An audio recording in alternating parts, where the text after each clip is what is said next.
بسم اللہ الرحمن الرحیم۔ السلام علیکم دوستو۔ ایک دفعہ حضور اکرم صلی اللہ علیہ وسلم کی بارگاہ میں قبیلہ قریش کا ایک نوجوان حاضر ہوا۔ اس وقت صحابہ کرام سراپا ادب بنے ہوئے آقا دو جہاں صلی اللہ علیہ وسلم کی مجلس میں بزم آرا تھے۔ وہ نوجوان جو غفوان شباب کے عالم میں تھا یوں عرض گزار ہوا، یا رسول اللہ صلی اللہ علیہ وسلم، میں آپ کا ہر حکم مانوں گا مگر آپ مجھے ایک گناہ کرنے کی اجازت دے دیں، کیونکہ میں یہ گناہ کیے بغیر نہیں رہ سکتا۔ پیارے آقا صلی اللہ علیہ وسلم نے پوچھا کہ جوان یہ بتاؤ وہ کون سا گناہ ہے؟ تو وہ کہنے لگا، حضور مجھے بدکاری کی اجازت دے دیں، اس لیے کہ اسے چھوڑنا میرے بس کی بات نہیں۔ اس موقع پر کوئی زائد یا مبلغ ہوتا تو اس گستاخانہ کلام سے جس انداز میں اس نے کہا تھا نہ جانے اس کے ساتھ کیا سلوک کرتا اور اسے جھڑک دیتا کہ اے ظالم تو نے یہ کیا بات کہہ دی۔ عین ممکن تھا کہ طیش میں آ کر وہ اسے اپنی مجلس سے ہی نکال دیتا، لیکن حضور سرکار دو عالم صلی اللہ علیہ وسلم کی جبین مبارک پر کوئی بھی شکن نہ آئی۔ صحابہ کرام حیران و پریشان یہ سارا منظر دیکھ رہے تھے۔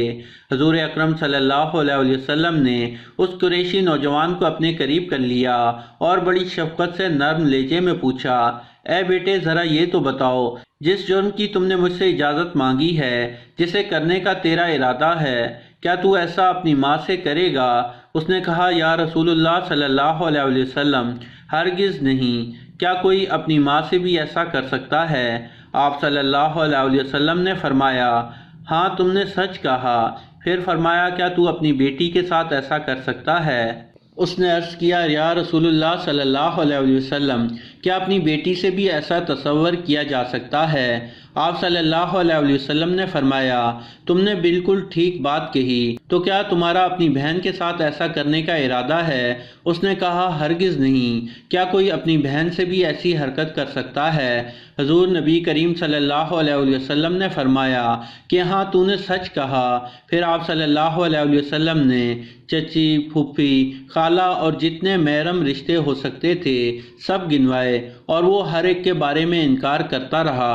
حضور اقدس صلی اللہ علیہ وسلم نے اس طرح نفسیاتی طور پر اسے اس بات کا یقین دلایا کہ وہ جس خاتون سے بھی بدکاری کا ارتکاب کرے گا وہ کسی نہ کسی کی ماں، بہن، بیٹی، پھوپھی، خالہ وغیرہ ہوگی۔ اگر تجھے اس کام کی اجازت دے دی تو پھر تیری سگی ماں اور بہن بھی اس سے نہیں بچ سکیں گی۔